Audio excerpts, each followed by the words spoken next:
الحمدللہ رب العالمین والصلاة والسلام علی سید الانبیاء والمرسلین نبینا محمد وعلی آلہ وصحبہ اجمعین اما بعد۔ محترم ناظرین کرام، آج سب سے پہلے میں تمام اہل اسلام کو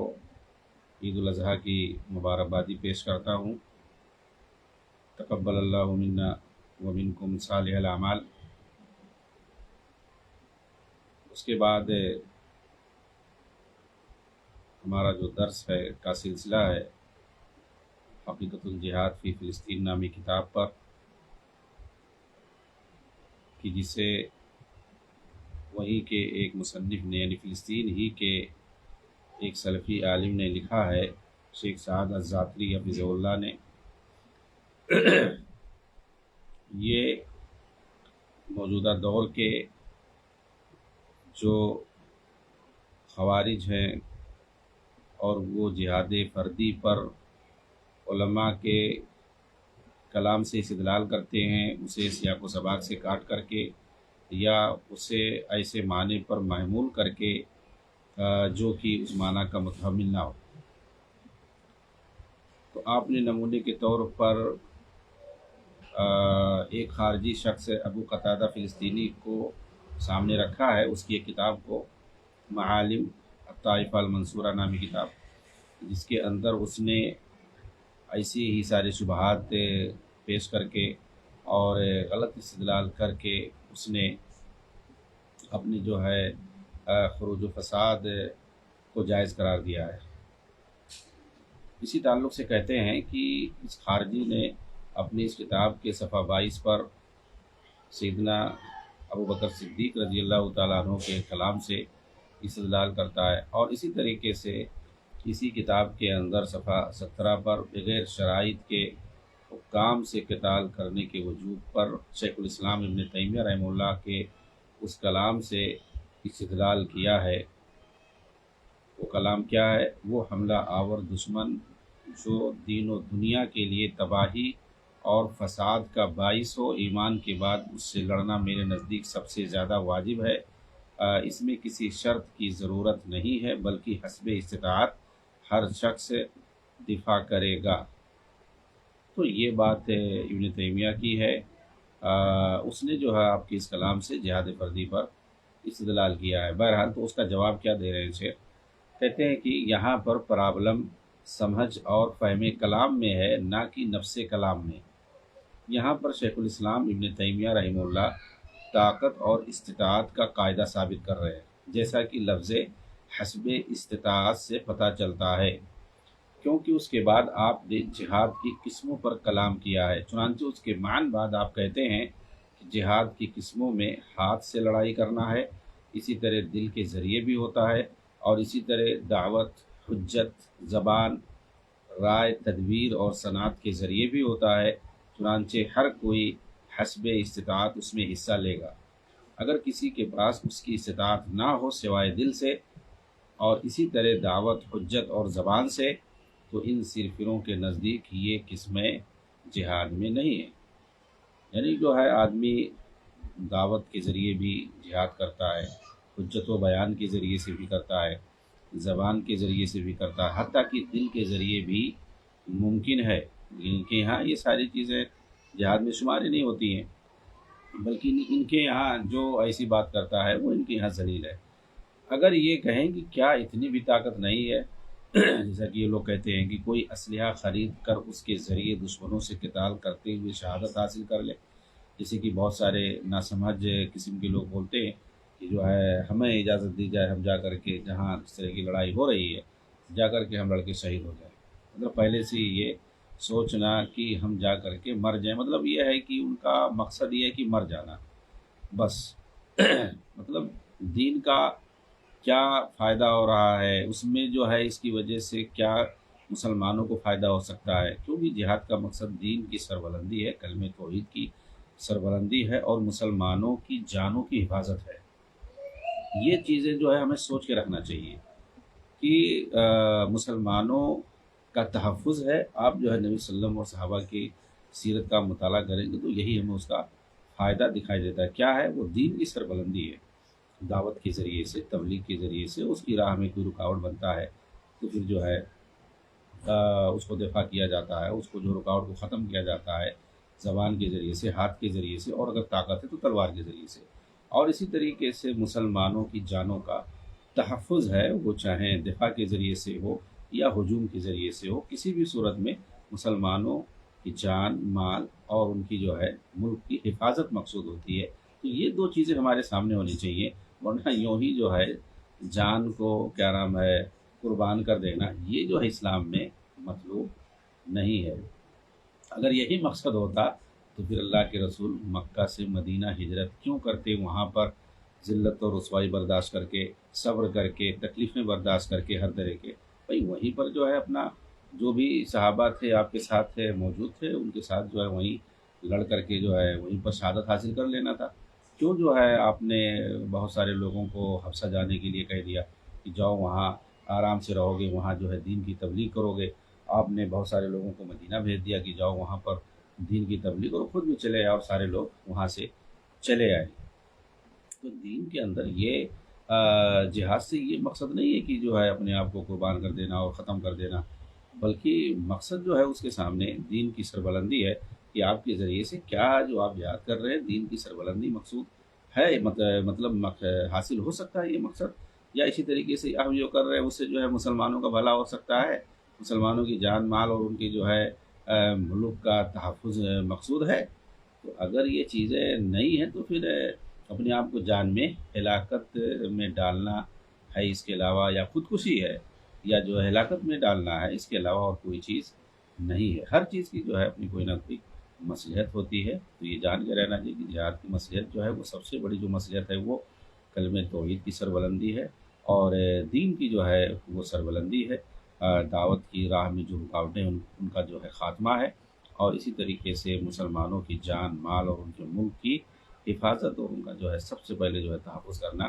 مقصد ہے، یہ پیش نظر ہونا چاہیے۔ یہ نہیں کہ جو ہے تو چنانچہ اگر مثال کے طور پر کہیں پر کمزور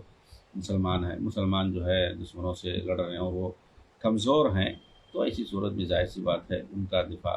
کرنا چاہیے، ایسے آدمی کو آگے بڑھ کر کے جو یہ کہ ان کے لیے بھلا ثابت ہو سکے، ان کے لیے بھلا ہو سکے ثابت، جو ہے ان کی جو ہے جان کی حفاظت ہو سکے، ان کے ملک کی حفاظت ہو سکے، ان کی عزت و آبرو کی حفاظت ہو سکے،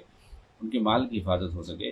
تو ایسی صورت میں ان کا دفاع کرنا چاہیے جو اس پوزیشن میں ہو۔ یہ نہیں کہ جو ہے یوں ہی آدمی جو ہے جذبات میں آ کے کہے کہ بس مجھے جو ہے چھوڑ دو میں جا کے مر، تو جا کے مر جانا پہلے سے یہ طے ہو کہ ہم جا رہے ہیں مرنے کے لیے، تو مرنا یہ مقصد تھوڑی ہے۔ بہرحال جو یہ سارے جو ہے مقاصد اور مسالے دین کے ہوں یا جو ہے جہاد کے ہوں وہ نہیں سمجھتے ہیں، تو پھر وہ کچھ بھی یوں ہی جذبات میں آ کر کے بکتے رہتے ہیں۔ اور ایسے بہت سارے، بلکہ مسلمانوں میں اکثریت ہے ایسے ہی لوگوں کی ایسے ہی جذباتی لوگوں کی، اور اسی وجہ سے مسلمان جو ہے آپ سمجھیں کہ ایک طریقے سے اپنے اسی نہیں جذبات کی وجہ سے اور اپنی نہیں جہالت کی، بلکہ یہ جہالت کہا جائے گا، اس کی وجہ سے جو ہے یہ بدنام ہو رہے ہیں اور ذلیل ہو رہے ہیں، کیونکہ انہی کی اکثریت ہے، انہی کی اکثریت ہے۔ آگے کہہ رہے ہیں کہ یہاں سوال یہ ہے کہ نبی اکرم صلی اللہ علیہ وسلم نے صحابہ کرام کو خفیہ طور پر جہاد کے لیے تیار کیوں نہیں کیا؟ کیا آپ ایسا کر سکتے تھے؟ کبھی آپ نے ایسا، بلکہ کچھ لوگوں نے اگر آپ سے مشورہ کیا، آپ سے جو ہے اپنے جو ہے جذبات کا انہوں نے اظہار کیا کہ جو ہے کہ مطلب ہے ہم کیوں خاموش رہیں، ہم کیوں جو ہے صبر کریں، ہم بھی جو ہے اپنا دفاع کر سکتے ہیں، ہم بھی جو ہے جواب دے سکتے ہیں، ایسا وجہ تو آپ جو ہے غصہ ہو گئے، اور پچھلوں کے جو انبیاء اور ان کے ساتھی جو مومنین تھے ان کے واقعے سنائے، لیکن انہوں نے کیسے جو اللہ کے دین کی راہ میں، دین کی سربلندی میں جو انہوں نے کیسے کیسے تکلیفیں جھیلی ہیں، اور ان کو خاموش کر دیا کہ تم لوگ جلدی مچا رہے ہو، اللہ کا دین جو ہے وہ غالب ہوگا، لیکن اتنا جلدی تم لوگوں کو نہیں مچانا چاہیے۔ یعنی کہ آپ جو ہے لیکن آپ کر سکتے تھے اگر چاہتے، لیکن اس میں مصلحت نہیں تھی۔ اس کا جواب دے رہے ہیں کہ اس کا جواب یہ کہ اگر آپ ایسا کرتے تو دشمنوں کو مزید موقع ملتا کہ وہ مکہ ہی کے اندر تمام مسلمانوں کا خاتمہ کر دیتے، اور پھر روئے زمین پر کوئی باقی نہیں رہتا جو خالص اللہ کی عبادت کرے۔ بھئی جنگ بدر کے موقع پر آپ صلی اللہ علیہ وسلم رات بھر دعا کر رہے تھے، اور یہ دعا کیوں بار بار اللہ تعالیٰ سے کر رہے تھے کہ اللہ تعالیٰ انتہا لکھا ذی الصابہ لن تعبد فی الارض کہ اگر اللہ تعالیٰ یہ جو مٹھی بھر جماعت ہے اگر یہ ہلاک ہو گئی، آج یہ برباد ہو گئی، تو رہتی دنیا تک تیری کوئی عبادت کرنے والا نہیں رہ جائے گا۔ اس کا مطلب یہ ہے کہ خالص مومنوں کا باقی رہنا اس دنیا میں ضروری ہے، ایسے لوگوں کا رہنا یہاں ضروری ہے جو اللہ کی بات، ظاہر سی بات ہے اس کی تبلیغ ہونا، اس کے لیے دعوت ہونا، تو یہ اصل ہے۔ آگے کہتے ہیں کہ دور حاضر کے خوارج کی جہالت اور ان کی حماقت ہی کی وجہ سے امریکہ اور دیگر مغربی ملکوں نے افغانستان پر قبضہ کیا تھا، حالانکہ اس سے پہلے خود انہی کے ہاتھوں میں وہاں کی حکومت تھی، اس لیے کہ جہاد کے شرائط کی رعایت کیے بغیر انہوں نے لڑائی شروع کر دی، جسے بنیاد بنا کر صلیبیوں نے ان پر حملہ کیا اور انہیں مار کر پہاڑوں کی طرف کھدیڑ دیا، اور یہی انجام ہے اس شخص کا جو حکومت و اقتدار اور عہدے کے لیے لڑتا ہے، توحید کو پھیلانے اور شرک کو مٹانے کے لیے لڑائی نہیں کرتا ہے۔ آگے جو کہہ رہے ہیں کہ اسی طرح اس خارجی نے یعنی ابو قتادہ الفلسطینی نے اپنی کتاب معالم الطائفہ المنصورہ کے اندر صفحہ نمبر 21 پر مسلح جہاد فردی کے وجوب پر علامہ شوکانی رحمہ اللہ کے کلام سے استدلال کیا ہے۔ چنانچہ آپ کہتے ہیں کہ کافروں کے دیار میں ان سے جہاد کرنے کے تعلق سے علماء کا اختلاف ہے کہ کیا اس کے اندر امام اعظم کی شرط ہے یا نہیں، تو اس میں راجح قول یہ ہے کہ یہ ہر مسلمان پر واجب ہے، اس تعلق سے آیات و احادیث مطلق ہیں، مقید نہیں ہیں۔ اس کا جواب دیتے ہیں کہ اگر علامہ شوکانی کے کلام کے آغاز کی طرف رجوع کیا جائے تو یہ بات ہمیں ملے گی کہ آپ ایک سوال کا جواب دے رہے ہیں۔ سوال یہ ہے کہ ان دیہاتیوں کا کیا حکم ہے جو دیہات میں رہتے ہیں مگر شرعی احکامات میں سے کسی پر عمل نہیں کرتے ہیں، سوائے اس کے کہ انہوں نے مجرد کلمے کا اقرار کر لیا ہے، تو کیا وہ کافر مانے جائیں گے یا نہیں، اور کیا مسلمانوں پر واجب ہے کہ ان کے خلاف لڑائی کی جائے یا نہیں۔ چنانچہ اس کے جواب میں علامہ شوکانی رحمہ اللہ نے سب سے پہلے مسئلے کی اصل بنیاد واضح کی ہے اور کہا ہے کہ سب سے پہلے انہیں نصیحت کرنا واجب ہے اور انہیں دین کی تعلیم دی جائے گی، ان کے ساتھ نرم کلامی سے پیش آیا جائے گا۔ اگر ان سب کے باوجود وہ شرعی احکام کی پابندی نہ کرنے پر اصرار کرتے ہیں اور دین کے تمام فرائض کو چھوڑ دیں تو وہ کافر مانے جائیں گے اور ان کے علاقے کو دارالحرب مانا جائے گا اور تمام مسلمانوں پر ان سے قتال کرنا واجب ہوگا، یہاں تک کہ وہ پورے طور پر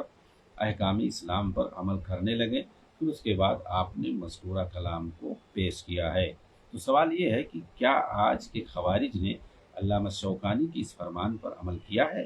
کیا انہوں نے لوگوں کو توحید کی دعوت دی ہے؟ اور کیا انہوں نے لوگوں کو دین کے ارکان اور اس کے احکام کی تعلیم دی ہے اور اس کے لیے اپنی پوری کوشش صرف کر دی ہے اور صبر سے کام لیا ہے یہاں تک کہ ان پر حجت تمام کر دیا ہے؟ تو اس کا جواب یہ ہے کہ انہوں نے اس مسئلے میں اس قدر عجلت مچائی ہے کہ یہ اصل سے محروم ہو گئے اور جس کی سزا انہوں نے پائی ہے۔ دوسری یہ کہ علامہ شوکانی رحمہ اللہ کا یہ کلام دراصل ان لوگوں پر رد کے سیاق میں ہے جو جہاد کے جواز کے لیے امامت عظمیٰ یعنی خلیفہ عام کی شرط لگاتے ہیں۔ تو آپ نے اپنی کتاب کے اندر اس پر بحث کیا ہے۔ خلیفہ عام کا مطلب یہ ہوتا ہے کہ آج بھی بہت سارے خوارج ہیں، بلکہ ان کی اکثریت جو ہے اس بات کی شرط لگاتی کہ ہم جو ہے اطاعت اسی حاکم کی مانتے ہیں جو سارے مسلمانوں کا ہو، ایک حاکم ہو، ایک حاکم لا کے دکھاؤ تب ہم اس کی اطاعت کریں گے، نہیں تو یہ جگہ جگہ جو حاکم بنے بیٹھے ہیں ان کی اطاعت نہیں ہے۔ یہ کہتے ہیں کہ پوری دنیا کا ایک حاکم جب ہوگا، سارے مسلمانوں کا ایک حاکم ہوگا جس کو حاکم عام کہتے ہیں، خلیفہ عام کہتے ہیں، تو اس کی اطاعت صرف واجب ہے اور دوسرے کی واجب نہیں ہے، چاہے وہ اپنے ہی ملک کا ہو۔ اسی طریقے سے یہ کہتے ہیں کہ اللہ کے رسول نے جو اطاعت اور سمع و طاعت کرنے کا حکم دیا ہے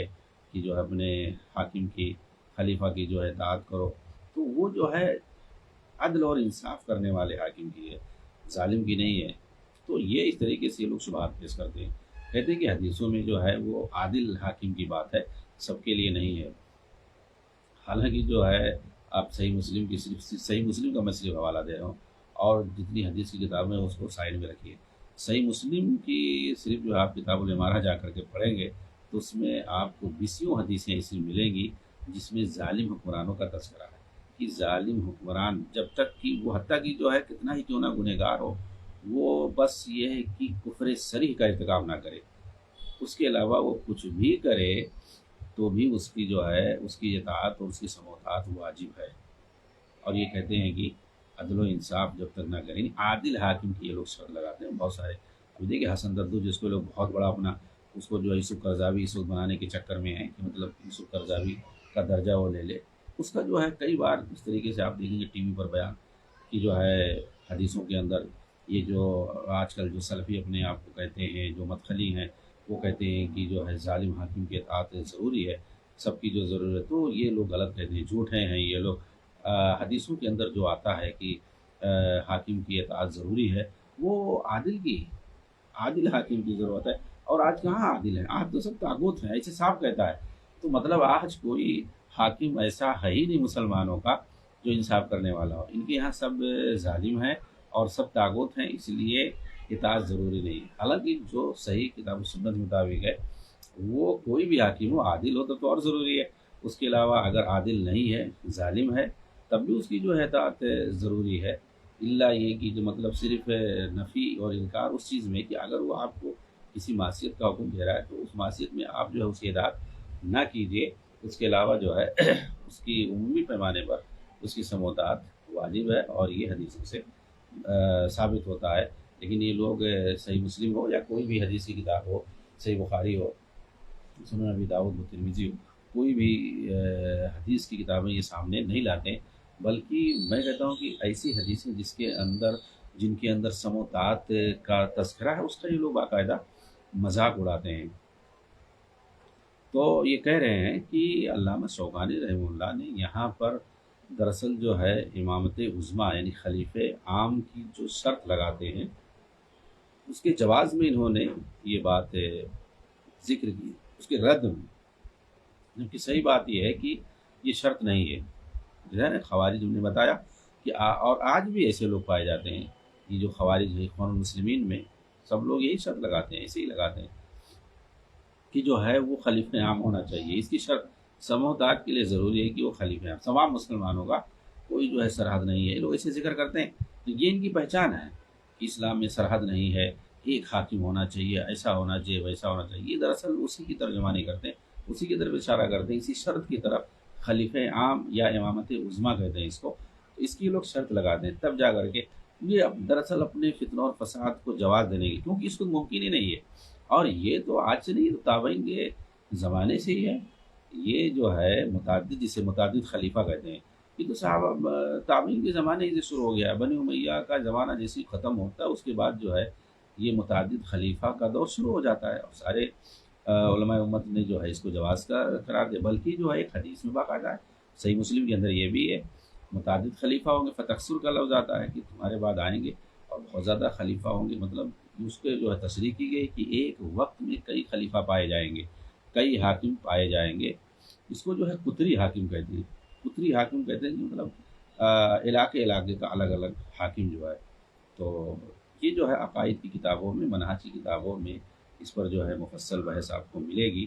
کہ خلیفہ عام اور قطری حاکم جو ہے دونوں کا کیا مسئلہ ہے، جائز اور ناجائز کا، اور مصلحت میں کیسے جو ہے ہر ایک کو جس علاقے پر، جتنے علاقے پر جس کا قبضہ ہے، اس کو جو ہے جس کو ابھی اس وقت جو ہے کنٹری بولتے ہیں، ملک بولتے ہیں، تو جس کنٹری کا جو حاکم ہے اس کی اطاعت واجب ہے وہاں کے رہنے والوں پر۔ تو یہ چیز جو ہے عام ہے، آج سے نہیں، لیکن خوارج جو ہے اس کو نہیں مانتے ہیں، بلکہ وہ شرط لگاتے ہیں کہ پورا جو ہے پوری دنیا کا ایک حاکم ہونا چاہیے۔ جی ہاں، حتیٰ کہ یہ لوگ کہتے ہیں کہ جو علاقائی امام ہوتا ہے، علاقائی امام وہی قطری حاکم، خلیفہ عام ہو گیا ایک، ہو گیا ان کے علاقائی امام یعنی قطری حاکم، تو اس کے لیے کہہ رہے ہیں کہ بلکہ اس کے لیے جہاد ضروری ہے۔ اگر اس کے پاس جہاد کی شرطیں متوفر، علامہ شوکانی کے اس کلام کا یہی مقصد ہے کہ علاقائی حاکم بھی چونکہ ایک اسلامی ملک کا ذمہ دار ہے، اس کے پاس ایک مضبوط فوج ہے اور اس کی طاقت، اس کی تائید کرنے والی اس کے پاس ایک رعایا اور ایک قوم ہے، تو ایسا جو ہے ظاہر سی بات ہے حاکم اسی کو مانا جاتا ہے کہ جس کے پاس طاقت ہو، جس کے پاس غلبہ ہو، اس کے پاس ایک مضبوط فوج ہو اور رعایا جو اس کی تابع ہو، وہ حاکم مانا جائے گا، وہ کسی بھی علاقے کا ہو۔ تو اگر اس کے پاس جو ہے جہاد کی شرائط متوفر ہیں تو وہ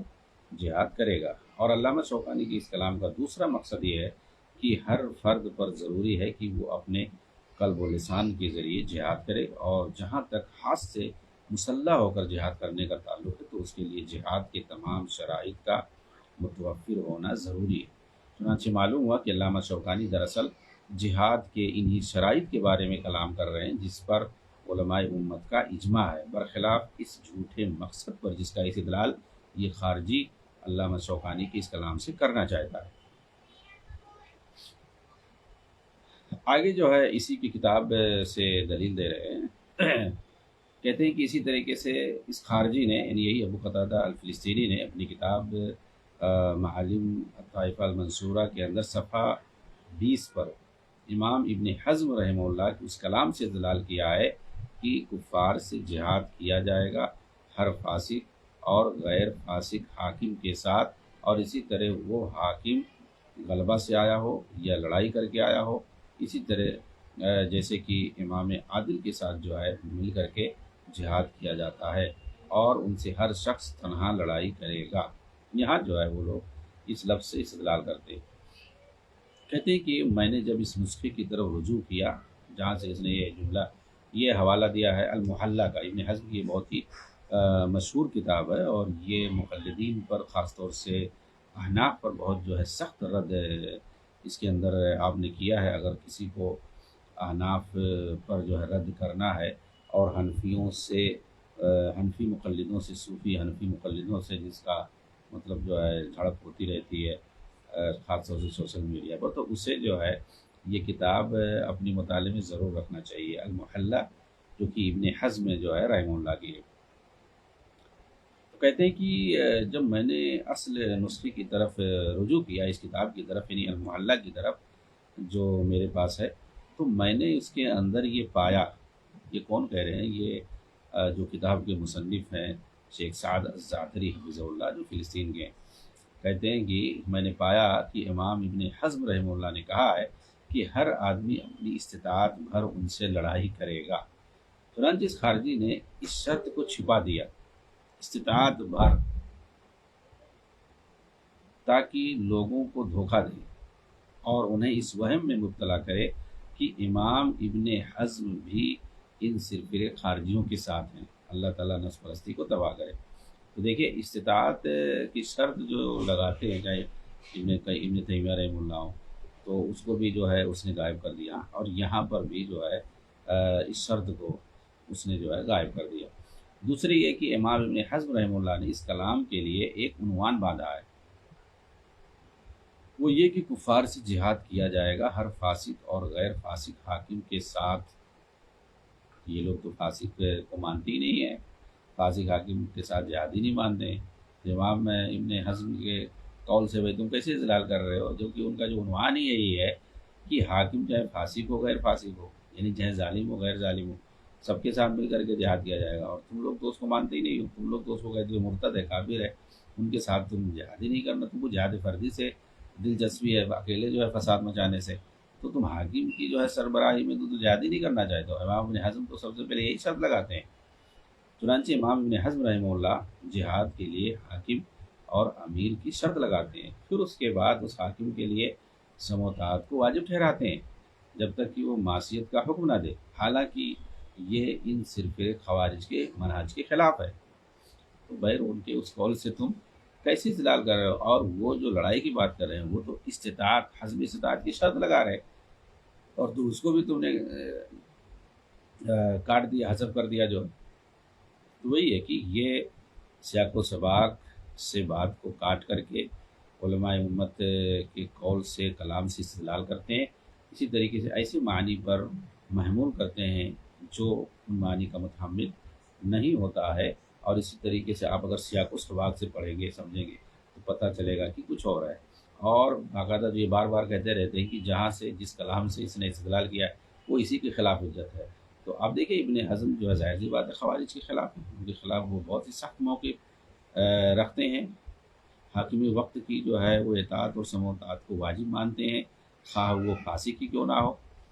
اور اسی کی جو ہے سربراہی میں، قیادت میں، یا اس کے نائب کی سربراہی میں جہاد کو جو ہے واجب مانتے ہیں، اور ان کے یہاں یہ کوئی چیز نہیں مانے رکھتی ہے۔ تو ان ساری چیزوں کو چھوڑ کر کے جملے سے سیاق سے جو کسی کلام کو ہٹا دو، حذف کر دو اور خود سے جو ہے استدلال کرو، تو یہ کیا ہے؟ ظاہر سی بات ہے یہ خیانت ہے۔ تو ان کے یہاں خیانت اور جھوٹ عبادت ہے۔ جی ہاں، یہ لوگ خیانت کرنا، جھوٹ بولنا، افطرا پردازی کرنا، پروپیگنڈا کرنا، یہی سب ان کے یہاں چلتا ہے، اور اس کو یہ لوگ عبادت مانتے ہیں، کیونکہ اسی میں ان کی زندگی گزرتی ہے۔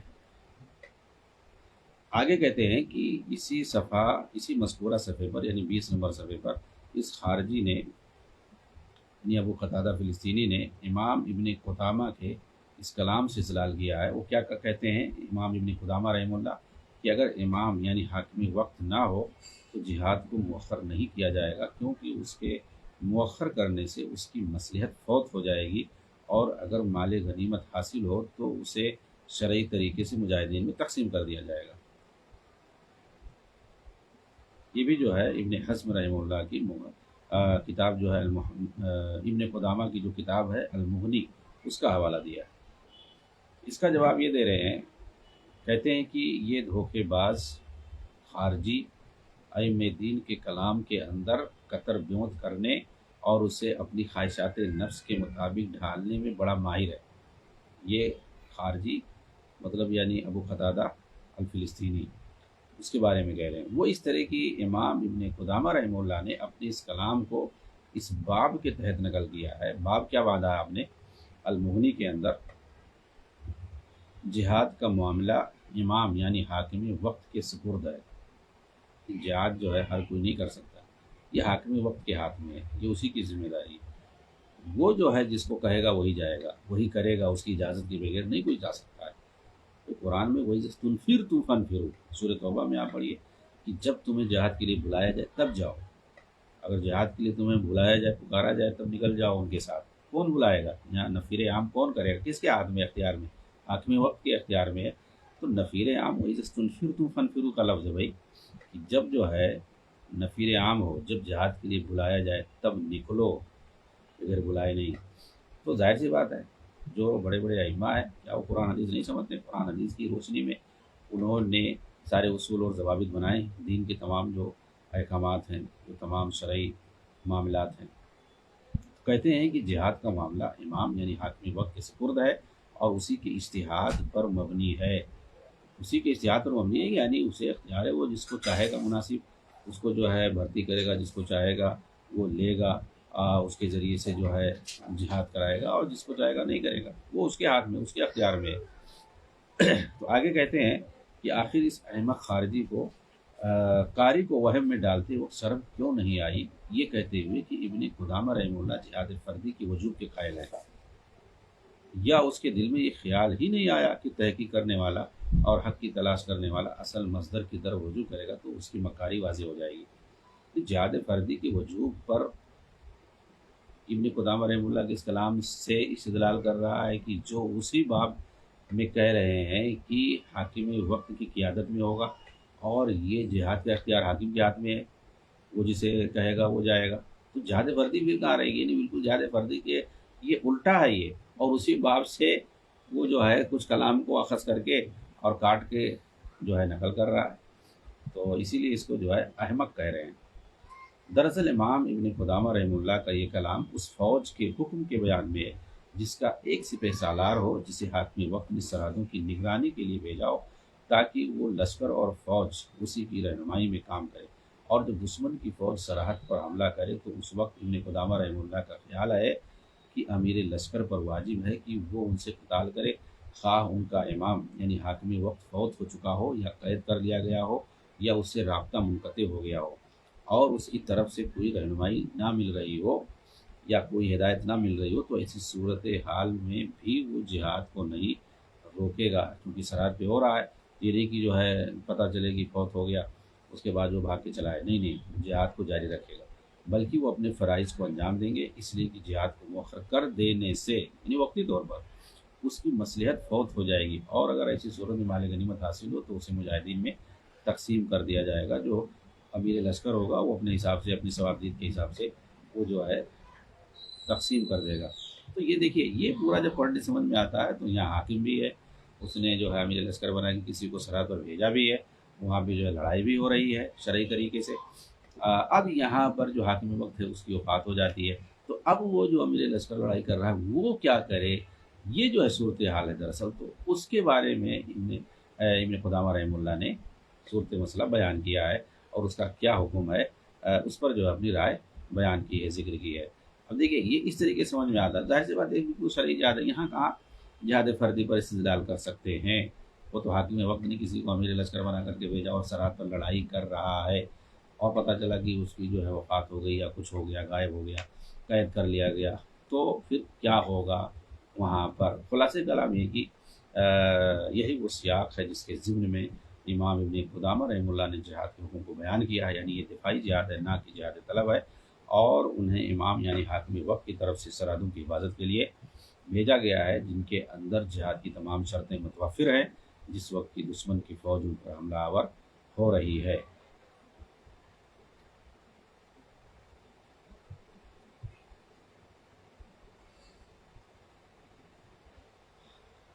تو بہرحال اس طریقے سے علماء امت کے کلام کو کیسے جو ہے سیاق و سباق سے کاٹ کر کے یہ لوگ استدلال کرتے ہیں، تو اس کی جو ہے بہت ساری مثالیں جو ہے شیخ نے پیش کی ہیں، تو میں سمجھتا ہوں کہ یہ دلچسپ موضوع ہے، اور بھی آگے جو بہت سارے اقوال کو انہوں نے پیش کیا کہ کیسے یہ لوگ جو ہے علماء امت کے اقوال کو سیاق و سباق سے کاٹ کر کے پیش کرتے ہیں، اور پھر اس سے استدلال کرتے ہیں، باب کو چھوڑ دیتے ہیں، اور آگے پیچھے کیا کہا ہے اس کو بھی چھوڑ دیتے ہیں، اپنے مقصد کی جو بات ہوتی ہے اس کو لے لیتے ہیں، اور دوسرے معنی میں اس کو جو ہے یعنی سیاق کچھ ہے جہاں سے لے رہے ہیں مصدر، اور لا کر کے کہیں دوسری ایسی جگہ سے چپکا رہے ہیں جہاں سیاق کچھ اور ہے، تو ان کی جو ہے مکاریوں کو واضح کر رہے ہیں۔ انشاءاللہ جو ہے آگے اس طریقے سے مزید ان خوارج کی مکاریوں کو آگے دروس میں واضح کیا جائے گا۔ تب تک کے لیے اجازت دیں، والسلام علیکم ورحمۃ اللہ وبرکاتہ۔